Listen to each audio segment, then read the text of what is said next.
आज का first word है मकान। मकान जिसमें आप रहते हो, वैसे इसे तो सबको पता है हाउस कहते हैं। और नेक्स्ट है कमरा। कमरा जो देख रहे हैं आप, इसे कहा जाता है रूम। रूम मतलब कमरा। और नेक्स्ट है बड़ा कमरा। ये जो देख रहे हैं आप, ये एक तरीके का बड़ा कमरा है, इसे कहा जाता है इंग्लिश में हॉल। हॉल मतलब बड़ा कमरा। और नेक्स्ट है ये कमरा जो देख रहे हैं आप, इसे कहा जाता है बैठक हिंदी में। ये सबके बैठने का रूम होता है एक तरीके से, और इसी रूम में आप बैठते हो सबके साथ, साथ में टीवी देखते हो, और गेस्ट को भी आप इसी रूम में बिठाते हो। वैसे बैठक को कहा जाता है इंग्लिश में लिविंग रूम। लिविंग रूम मतलब बैठक। और नेक्स्ट है शयन कक्ष। इसे हिंदी में शयन कक्ष कहा जाता है, और इसे एक और नाम से जाना जाता है सोने का कमरा भी इसे बोला जाता है, जहाँ पर आप सोते हो। वैसे इसे कहा जाता है इंग्लिश में बेडरूम। बेडरूम मतलब शयन कक्ष। और नेक्स्ट है रसोई। रसोई जो देख रहे हैं आप, इसे हिंदी में पाकशाला या बावर्ची खाना भी कहा जाता है। वैसे इसे कहा जाता है इंग्लिश में किचन।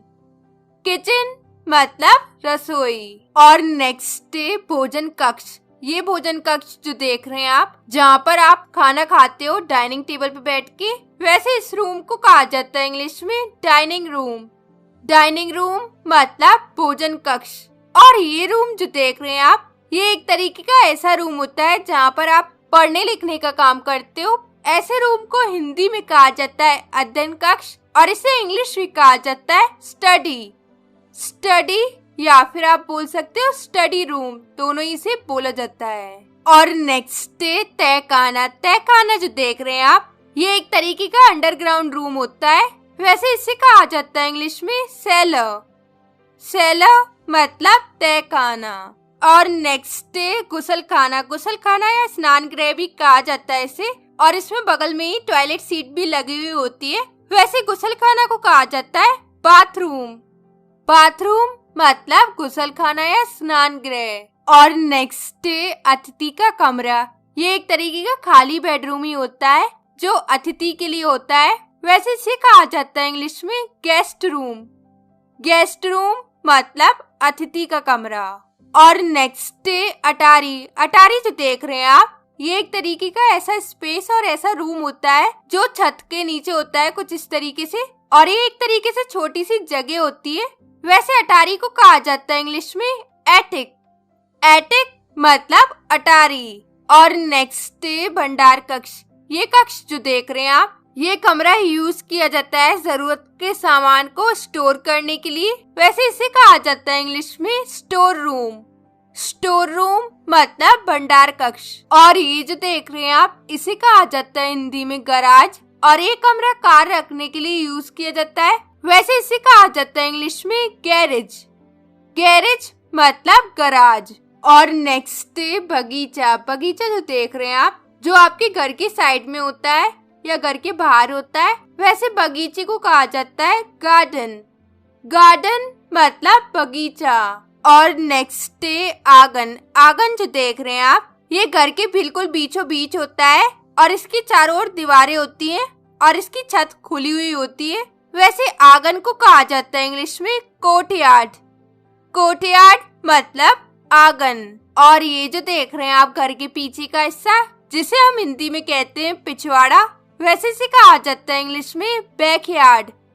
बैकयार्ड मतलब घर का पिछवाड़ा। और घर के आगे का हिस्सा जो देख रहे हैं आप, इसे कहा जाता है फ्रंट यार्ड।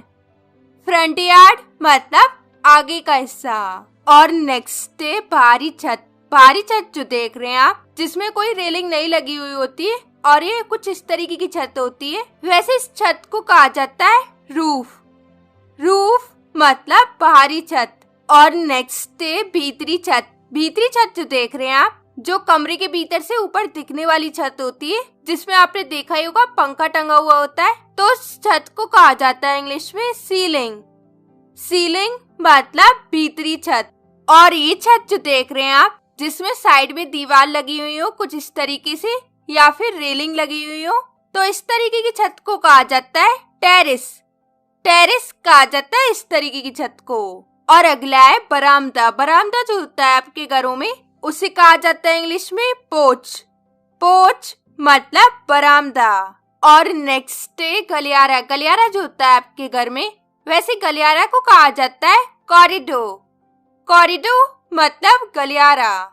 और नेक्स्ट है छज्जा। छज्जा जो देख रहे हैं आप, ये ग्राउंड लेवल से थोड़ा ऊपर होता है और ये घर की दीवार के बाहर होता है, जो चारों ओर दीवार से या फिर रेलिंग से घिरा हुआ होता है, कुछ इस तरीके से। वैसे छज्जा को कहा जाता है इंग्लिश में बालकनी। बालकनी मतलब छज्जा। और नेक्स्ट है दहलीज। दहलीज जो देख रहे हैं आप, इसे हिंदी में दहलीज या फिर देरी भी कहा जाता है और ये एक तरीके से प्रवेश द्वार होता है जहाँ से आप एंटर करते हो घर में या फिर रूम में। वैसे दहलीज या देरी को कहा जाता है इंग्लिश में थ्रेशहोल्ड। थ्रेशहोल्ड मतलब देरी या दहलीज। और नेक्स्ट है दीवार। दीवार को दीवार भी कहा जाता है। घर की दीवार या दीवार को इंग्लिश में कहा जाता है वॉल। वॉल मतलब दीवार या दीवार। और अगला है फर्श। फर्श जो देख रहे हैं आप, इसे कहा जाता है इंग्लिश में फ्लो। फ्लो मतलब फर्श। और नेक्स्ट है जीना। जीना या सीढ़ियां भी कहते हैं इसे। इसका आप सहारा लेते हो जब आप दूसरी मंजिल पे जाते हो अपने घर के। वैसे जीना या सीढ़ियां को कहा जाता है इंग्लिश में स्टेयर्स। स्टेयर्स मतलब जीना या सीढ़ियां। और नेक्स्ट है रेलिंग वाला जीना, जिसके दोनों साइड रेलिंग लगी हुई हो, उस जीने को कहा जाता है इंग्लिश में स्टेयरकेस। स्टेयरकेस मतलब रेलिंग वाला जीना। और ये रेलिंग जो देख रहे हैं आप, सीढ़ियां या स्नान गृह में, और ये लंबी होती है और धातु या लकड़ी की बनी हुई होती है। वैसे इस रेलिंग को कहा जाता है हैंड रेल। हैंड रेल कहा जाता है इसे इंग्लिश में। और नेक्स्ट है जंगला। जंगला जो देख रहे हैं आप, ये टेरेस में लगा हुआ होता है। वैसे इसे कहा जाता है इंग्लिश में बैलस्ट्रेड। बैलस्ट्रेड मतलब जंगला। और नेक्स्ट है मंजिल। मंजिल जैसे कितने मंजिल का घर है, तो इमारत की मंजिल को कहा जाता है इंग्लिश में स्टोरी। स्टोरी मतलब मंजिल। और नेक्स्ट है फव्वारा। फव्वारा भी आपने देखा ही होगा, कई घरों में होता है, गार्डन में होता है कई घरों में। वैसे फव्वारा को कहा जाता है फाउंटेन। फाउंटेन मतलब फव्वारा। और नेक्स्ट है घेरा। घेरा या बाड़ा कहते हैं इसे, जो आपके घर के चारों ओर लगा हुआ होता है और ये बना हुआ होता है लकड़ी का या फिर वायर का या फिर मेटल का भी बना हुआ होता है। वैसे इसे कहा जाता है इंग्लिश में फेंस। फेंस मतलब बाड़ा या घेरा। और नेक्स्ट है अंगीठी। अंगीठी जो देख रहे हैं आप, ये आपके रूम में होती है कुछ इस तरीके से, जहाँ पर आप आग जलाते हैं और हाथ को सेकते हैं। वैसे अंगीठी को कहा जाता है इंग्लिश में फायरप्लेस।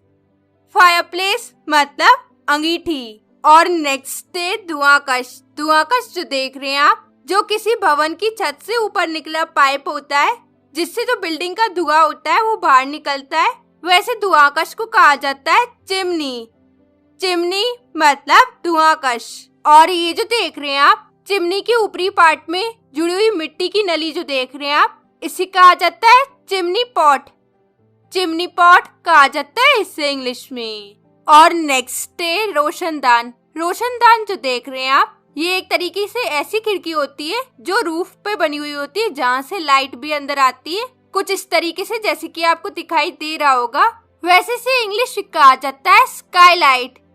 स्काईलाइट मतलब रोशनदान। और नेक्स्ट है ये जो देख रहे हैं आप, ये एक तरीके की छोटी खिड़की है, कुछ इस तरीके से जैसे कि आपको दिखाई दे रहा होगा। वैसे से इंग्लिश में कहा जाता है फैन लाइट। फैन लाइट कहा जाता है इसे इंग्लिश में। और नेक्स्ट है खिड़की। खिड़की जो देख रहे हैं आप, तो खिड़की को कहा जाता है इंग्लिश में विंडो। विंडो मतलब खिड़की। और ये जो देख रहे हैं आप, इसे कहा जाता है खिड़की का शीशा।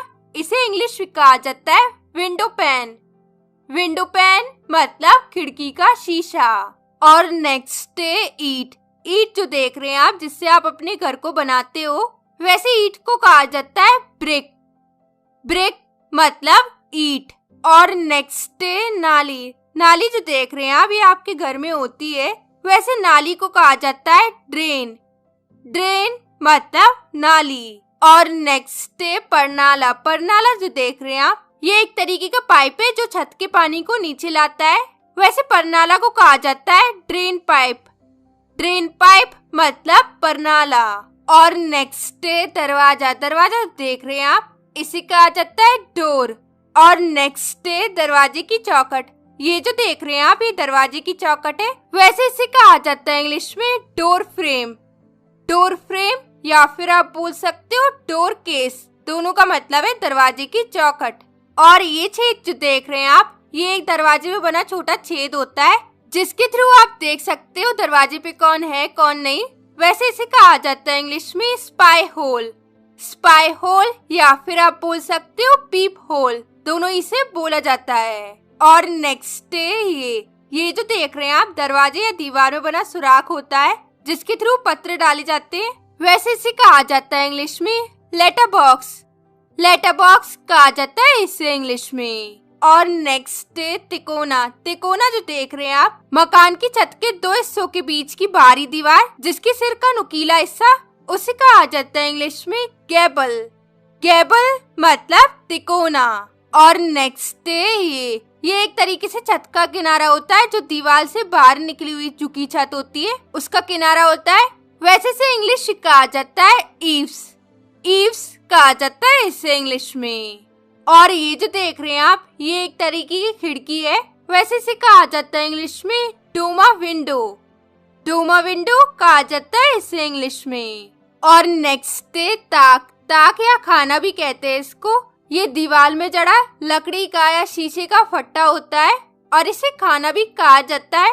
वैसे ताक को इंग्लिश कहा जाता है शेल्फ। शेल्फ मतलब ताक। और आज का लास्ट वर्ड है गुम्बद। गुम्बद जो देख रहे हैं आप, ये इमारत की गोल छत होती है, और कई जगह गोल छत के घर बनाए जाते हैं। वैसे गुम्बद को कहा जाता है इंग्लिश में डोम। डोम मतलब गुम्बद। So that's it for today's video. और ये दोनों आज के क्विज है, कॉमेडी हो जिसके आंसर लिख के बताइए। और इस वीडियो में आपने सीखे हाउस पार्ट वोकैबुलरी। तो आपको ये वीडियो कैसा लगा, मुझे कमेंट में अपना फीडबैक जरूर दीजिएगा। और इस वीडियो को लाइक शेयर करके चैनल को सब्सक्राइब भी जरूर करिएगा। और मैं मिलती हूँ आपसे एक नेक्स्ट वीडियो में एक नए टॉपिक के साथ। Till then take care, keep practising.